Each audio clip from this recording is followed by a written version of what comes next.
အားလုံးပဲမင်္ဂလာပါဒီနေ့မှာတော့ကျွန်တော်နဲ့ဂျူဘူဆန်မျိုးရဲ့လှပတွေကိုခံစားဖို့အတွက်ခီးလေးလိုက်ခဲ့ပြီးပါအောင်ဒီဗီဒီယိုထဲမှာဘူဆန်ဘယ်လောက်ထိလှပကြအောင်အတူတူလိုက်ပါကြည့်ရှုခံစားကြရအောင်နော်โอเค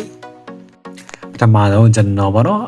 ချိန်ထားတဲ့ကိုရင်းနဲ့တွေ့ပြီးတော့ကျွန်တော်တို့ Hair Honda ဘက်ကိုအရင်ဆုံးရောက်ရှိလို့လာခဲ့ပါတယ် Hair Honda ဘက်ကိုသွားတဲ့လမ်းမှာကျွန်တော်တို့ဒီကိုရီးယားရဲ့ဒါ Taekwondo ပေါ့နော်ရိုးရာကစားပေါ့နော်သူတို့ရဲ့ဒီရိုးရာပွဲတော်လေးကိုလည်းကျွန်တော်တို့ခဏတစ်ဖြုံးဝင်ရောက်ကြည့်ရှုလေ့လာခဲ့ပါတယ်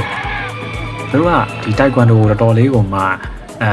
သူတို့ဒီနိုင်ငံမှာဟိုဘယ်လိုလဲဆိုတော့ရေပန်းစားရင်လည်းတွေ့တော်တော်လေးကြီးရသူလည်းများတယ်စိတ်ဝင်စားပါတော့အဲ့မှာဆိုလို့ရှိရင်ကျွန်တော်မြင်တဲ့အတိုင်းပဲကလေးလေးတွေဟာစာဒီရဲ့တိုက်ကွန်ဒိုကစားနေတာကိုကျွန်တော်မြင်တွေ့ရတယ်ပေါ့နော်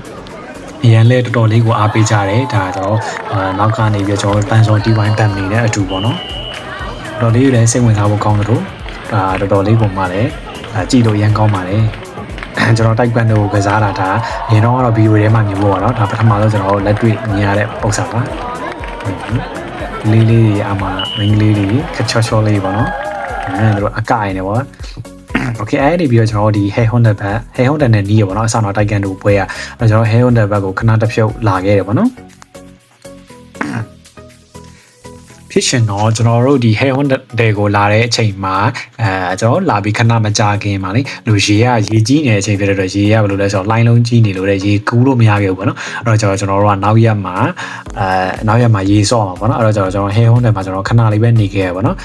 Hair Honda ကြည့်ပါဦးအမှထီးလေးနဲ့အဲ့ထီးလေးကကျွန်တော်ကငှားရတာပေါ့နော်ကျွန်တော်ရေအမှတို့ကရေကြီးလို့ဆိုပြီးတော့သူကတန့်ထခွင့်တာအားရနေပြီးတော့ကျွန်တော်တို့ခွန်ငါလီဘက်ကိုညမှာပြန်ရောက်လို့လာခဲ့ပါတယ်ပေါ့နော်ကျွန်တော်နောက်ရက်မှာအဲ့ဘက်မှာရေလာဆော့မှာဆိုပြီးတော့ခွန်ငါလီဘက်ကိုပြန်ထွက်လို့လာခဲ့ပါတယ်ကျွန်တော်သွားတဲ့နေ့မှာဒီ night race ဆိုပြီးတော့တို့ဒီ marathon လမ်းလျှောက်ပြိုင်ပွဲရှိရပါတော့ဒီမှာလူကြီးအများကြီးနဲတာမှမဟုတ်လူကြီးကျွန်တော်ထောင်တောင်းလောက်ရှိကျွန်တော်ဒီဖြတ်ဖို့အတွက်ဆိုလမ်းဟိုဘက်ဒီဘက်ကိုတို့ဖြတ်ဖို့တော့ကိုကြားရေးဆောင်ရပါတော့အားရနေပြီးတော့ကျွန်တော်တို့ဟိုတယ်မှာညအိပ်ပြီးတော့ဒါနေခင်းမှာမနက်ခင်းကျွန်တော်ဒီ10နာရီခွဲလောက်မှာကျွန်တော်ခွန်ငါလီဘက်Hair Honda ဘက်ကိုပြန်ထွက်လာရပေါ့နော်ဒါကတော့ကျွန်တော်တို့ဒါအစတော့ခွန်ငါလီကနေ Hair Honda ဘက်ကိုပြန်သွားတဲ့လမ်းမှာတက်စီပေါ်မှာပေါ့နော်ကျွန်တော်တို့မနေ့ကအစတော့ခွန်ငါလီကနေလမ်းမြင်နေရတဲ့ဒါတံတားကြီးပေါ့နော်အဲ့တံတားကြီးပေါ်ကိုဖျက်ရတာပါအပေါ်ကနေကြည့်ရတဲ့ရှုခင်းကတော့အရန်ကုန်မှာမိုက်တယ်ပေါ့နော်ကျွန်တော်တို့ဒီ line ကူတွေလည်းဖျက်ရပါတယ်ကျွန်တော်ဒါပိတ်ရက်စနေတနေ့တွေအတွင်းမှာကျွန်တော်သွားခဲ့တဲ့ခီးလေးကိုလိုက်ပါခံစားလို့ရအောင်ကျွန်တော်ဒါ record မှတ်တမ်းရင်ခဲ့တဲ့ဥစ္စာဖြစ်ပါတယ်ဒါကတော့ကျွန်တော် line ကူထဲမှာစတင်ဖြတ်နေရဖြစ်ပါတယ် line ကူကတော်တော်လေးကိုမှလည်းရှိတယ်ပေါ့နော်သူတို့နိုင်ငံရဲ့တိုးတက်မှုကလေဘယ်လောက်တောင်လဲဆိုလို့ရှင်လမ်းတွေကျွန်တော်တို့ကြည်ရနေတယ်တော်တော်လေးကိုမှ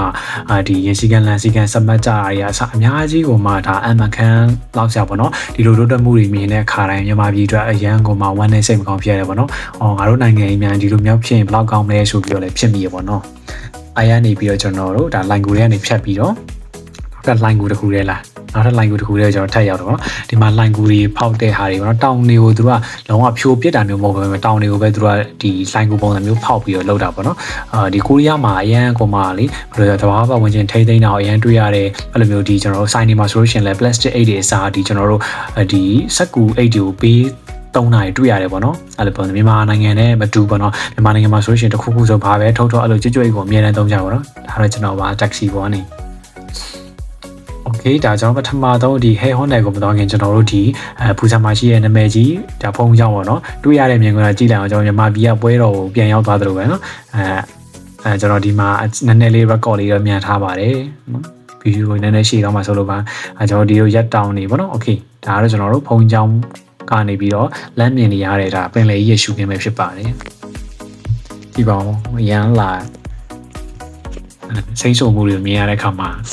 တော်လေးကိုမှစိတ်ထဲမှာလွတ်လပ်ပေါ်ပါပြီးတော့အရင်အေးချမ်းသွားရဆိုရင်ခံစားချက်မျိုးဖြစ်ရတယ်ပေါ့နော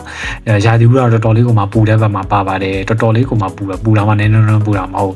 6တွေဆိုလို့ရှိရင်ကျွန်တော်တို့အောက်မှာခြေပွားတော်မှာကြက်လောက်တဲ့ဒီကြက်တဲ့နီးပါးလောက်ထိကိုကျွန်တော်တို့တော်တော်လေးကိုပူပါတယ်ဒါပေမဲ့လည်းလူတွေခီးသွားဧည့်သည်တော်တော်လေးကိုမှများတယ်ပေါ့နော်နိုင်ငံသားသားကြီးဆိုလဲတော်တော်လေးကိုမှများပါတယ်ဒီလောက်ရာသီဥတုပူတဲ့အချိန်မှာတော့ဒီလောက်များရဆိုတာနော်တကယ်ကိုမှရာသီဥတုကောင်းမွန်နေတဲ့အချိန်ဆိုရင်ဘယ်လောက်တောင်များမလဲဆိုတာစဉ်းစားရကြည့်လိုက်တော့နော်ဒီမှာဒါကျွန်တော်တို့ဒါဒီဆောင်းတော်သွားတဲ့ဘူဆာမရှိဖုံးချောင်းနေပြီးတော့လက်မြင်နေရတဲ့ဒါပင်လေရဲ့အလှပရှုခင်းနေပဲဖြစ်ပါတယ် မြန်မာနိုင်ငံမှာဆိုလို့ရှိရင်လည်း T-shirt လာတဲ့နေရာတွေရှိပါတယ်နိုင်ငံရေးအခြေအနေသာကောင်းခဲ့မယ်ဆိုလို့ရှိရင်ဒါကျွန်တော်နိုင်ငံကြီးတွေဒီလိုမျိုးခီးသွားမှုတွေအများကြီးဖြစ်မှာပေါ့နော်ဒီမှာတော့ကိုရီးယားဆိုတာလူလှုပ်ထားတဲ့ဟာမျိုးပေါ့နော်တဘာဝရွှာတဲ့လူလှုပ်ထားတဲ့ဟာတွေပေါ်မှာမူတည်ပြီးတော့ဒါဖြစ်လာပါတော့ဒီမှာလမ်းသွားတဲ့လမ်းတစ်လျှောက်မှာလည်းကျွန်တော်တို့ဒီဗုဒ္ဓရဲ့ရုပ်ပွားတော်တွေလည်းတွေ့ရပါတယ်ဒါသူတို့ဆိုလို့ရှိရင်ဒါခီးရွာတွေရဖို့အတွက်ကိုတမင်တကာကိုမှဒါလောက်ယူတိစောက်ထားတဲ့ဟာမျိုးပေါ့နော်မြန်မာနိုင်ငံလိုမျိုးတဘာဝအလှတရားတော့မဟုတ်ဘူးပေါ့နော်အဲ့လိုမျိုးအာရနေပြီးတော့ကျွန်တော်တို့ဒီအစနောက်ပြတော့ဘူဆန်ဖုံးကျောင်းကနေပြီးတော့ကျွန်တော်တို့ဟဲဝွန်တော်ဘက်ကိုပြန်လာခဲ့ပါတယ်ဟဲဝွန်တော်ဘက်ကိုသွားခင်မှာကျွန်တော်တို့ဘိုက်စာလို့ဆိုတော့နေတဲ့စာဝါတီဆွဲပါတယ်ကျွန်တော်တို့တန်ပေါက်စားပါတယ်အရသာတော့တိတ်မရှိဘူး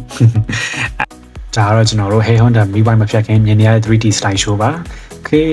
ဒါကျွန်တော်တို့ရေးဆော့ထားတဲ့ဟာပေါ့နော်ဗီဒီယိုရတော့ဒါမပါဘူးနော်ပုံမလေးပဲပါပါလေ Okay အဲ့နေပြီးတော့ကျွန်တော်ပြန်လာပါပြီမြေထားပေါ်ရောက်နေပါပြီဒါကတော့ကျွန်တော်ကအဆောင်သွားတဲ့လမ်းမှာဖြစ်ပါတယ် Okay ကဲကျွန်တော်ရဲ့အဆောင်ရောက်ရှိလို့လာပါပြီတနေကုန်သွားလာဖြစ်တဲ့လူလဲမောပန်းနှုံးချနေပါပြီ Okay ဒါကျွန်တော်ရဲ့ခန်းထဲမှာโอเคအနားယူလိုက်ပါအောင်မယ်နောက်ဗီဒီယိုမှာပြန်တွေ့ပါမယ်ဘိုင်ဘိုင်